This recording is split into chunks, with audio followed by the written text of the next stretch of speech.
ब्रियासिटी भरिसां ठारूशाह link road ते दातू Mangio stop भरिसां तेज़ रफ्तार मोटरसाइकिल सवार नौजवान तेज़ रफ्तारी सबबि वण सां टकराइजी वियो। मौके ते ही फौत थी वियो। फौती नौजवान जी सुञाणप भिरिया रोड वासी सरफराज़ उर्फ बल्लू राजपुर तौर थी आहे।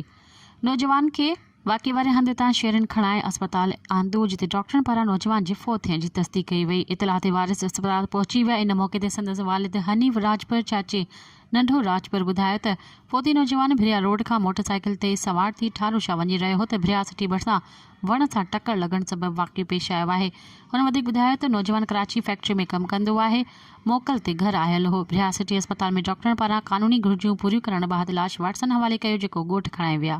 मज़ीद ख़बरनि ऐं तफ़सीलात लाइ विज़िट कयो असांजी वेबसाइट www.awamiNewsHD.com ऐं ॾिसंदा रहो अवामी न्यूज़ HD।